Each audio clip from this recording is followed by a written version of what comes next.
Өмнөговь аймгийн хэмжээнд цөлжүүлэлтийг бууруулах, сааруулах, хамгааллын арга хэмжээнүүдийг тодорхой хэмжээнд хэрэгжүүлж байгаа боловч цаашид илүү судалгаа шинжилгээний ажлын үр дүнд суйрлан сайжруулах шаардлагатай байгаа тул эрдэм шинжилгээний хурлыг өмнөх жилүүдэд бүсчилж, төрөлжүүлж зохион байгуулж байсан. Харин энэ жилийн хувьд илүү өргөжүүлэн олон улсын түвшинд хүргэн зохион байгуулж байна.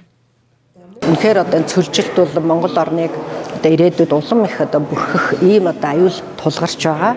Тийм учраас энэ дээр өнөөдрийн эрдэм шинжилгээний хуралд манай улсын одоо хамгийн тэргүүлэх зэргийн эрдэмтэд, судлаачид оролцож байна. Олон улсын бас эрдэмтэд, судлаачид оролцож байна. Тэгээд энэ хурлын үр дүнгээс гарах одоо шийдвэрүүдийг цаашид хийх ажлынхаа гол одоо чиглэл болгож, гол бодлого болгож одоо үйл ажиллагаанд тусахад биднэрт одоо маш их тус төхөн болох юм аа. Тэгээд өнөөдрийн хуралд одоо говийн бүсийн аймагуд Улаанбаатар хотоос бас ирж оролцож байна.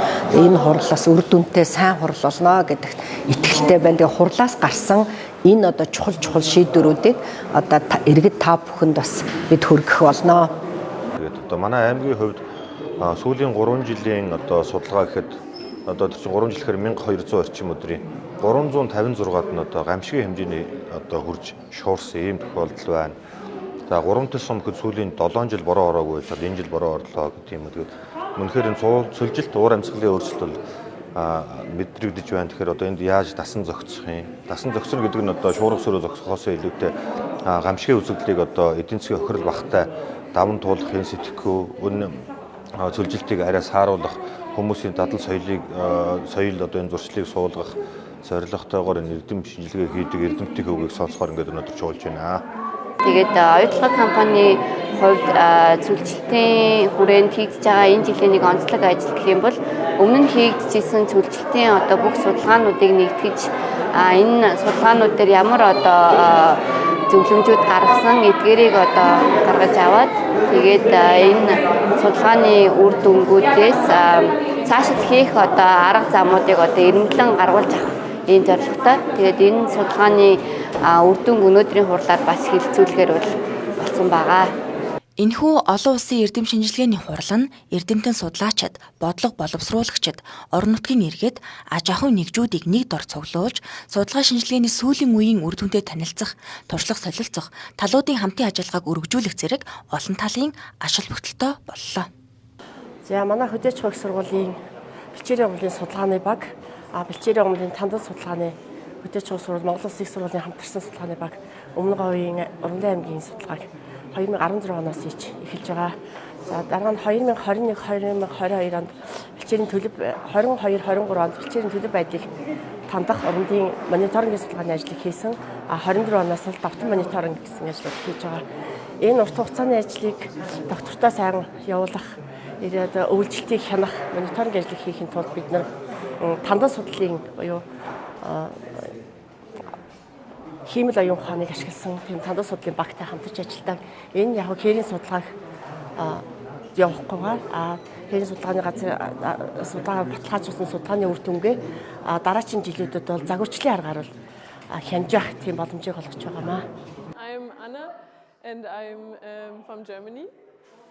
I do an internship. Currently I'm doing an internship at Сайн байна уу? Би Герман улсаас ирсэн. Одоо Монголын шувуу хамгаалалт төв байгуулахад дадлага хийж байгаа. Энэ жил экологи, биологийн олон янз байдлаар бакалаврын диплом хамгаалсан. Сургуулаа дүүргээд өөр бусад улс орнуудад байгаа хамгааллын ажил хэрхэн явагддаг талаар очиж үзхийг хүссэн.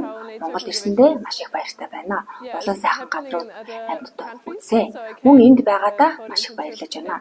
Энэхүү арга хэмжээнд Монголын улсын жороо шувууны судалгааны ажлаар ханан итгэлээрээ оролцож байна. Энэ зүйл шувуу нь говийн бүс нутагт байдаг хувирдаж байгаа зүйл бөгөөд бид энэ шувууны хамгааллын ажлуудад анхаарал ажилладаг. Намайг урьсанд баярлалаа. Мөн энэхүү хурлыг зохион байгуулж байгаа байгуулагчийн уур амьсгалын өөрчлөлтийн яам болон Өмнөговь аймгийн нутгийн удирдлагууд оюутлага компани талархаж байгаагаа илэрхийлье. because I think it's a species very rare to the Gobi and therefore it needs more protection. Өнөөдрийн энэ олон улсын эрдэм шинжилгээний баг хурал манай Сүхбаатар аймгийн байгуулагчны газраас 2-3 өдрийн бүрэлдэхүүнтэйгээр одоо оролцож байгаа. Өнөөдрийн арга хэмжээнд оролцсон болсон одоо энэ шалтгаан маань гэх юм бол Монгол орны хэмжээнд нүүрлээд байгаа цөлжилт, хураашилт, уур амьсгалын өөрчлөлт, түүн дундаа говийн бүсэд одоо яг ямар одоо цөлжилтийн асуудал хэр зэрэг хурцтай явагдаж байгаа, үүний эсрэг авж байгаа арга хэмжээнүүд маань яг одоо ямар менежментийн асуудлыг ярьж, ямар менежмент хийгдэж байгаа талаар нь одоо судалж, туршлага судлах зорилготойгоор бид нар энэхүү арга хэмжээнд оролцож байна. Малчин хүн бүр ер нь малчин гэлтгүй хүн бүр цөлжилтийн төлөө тэмцэж ер нь ганц дэрэс бутуу байсан ч ер нь ганц модыг ч гэсэн хугалахгүй түүхгүй байх чадлаараа одоо ганц ширхэг мод тарих ч гэдэг юм уу. Ер нь байгаль орчнооч тэр одоо их нинжа нар явдаг гэсэн манай тэр хурчин тэр нинжа нар хүртэл газар нутгаа одоо ганц хурж шорооч гэсэн авахгүй байх. Тэгээ ер нь зам харгууг хаагур хамаагүй дахиад байлгүй чихтэйхэн сайхан ер нь хүн болгоо хичээгээд хог хаях байвал ер нь байгаль орчиндөө цэвэр байх юм болов уу гэж миний хувьд бол боддог. Цөлжилтийн эсрэг ногоон ирээдүй олон улсын эрдэм шинжилгээний хурал нь Монгол орны говийн бүс нутагт нүүрлэж байгаа цөлжилт, уур амьсгалын өөрчлөлтийн сөрөг нөлөө, түүнтэй тэмцэх арга замыг хэлэлцэг. Шинжилгээ ухааны үндэслэл бүхий арга хэмжээнүүдийг улсын болон аймаг орон нутгийн бодлогын баримт бичиг тусган зөвлөмж дүгнэлтийг гаргаж байгаагаараа томоохон ач холбогдолтой ажиллалаа. Мөн нэгдсэн үндэсний байгууллагын цөлжилттэй тэмцэх суурь конвенцэд нэгдэн орсон талуудын 17 дугаар баг хурлыг 2026 онд Монгол улсаас зохион байгуулахаар тав гарсан. Тэгвэл дэлхийн улс орнуудын 10,000 гаруй хүн цөлжилтийн эсрэг хурамчуулах ажлын үндэс болгож өнөөдөр Өмнөв аймагт цөлжилтийн эсрэг ногоон ирээдүй олон улсын эрдэм шинжилгээний баг хурлыг амжилттай зохион байгууллаа.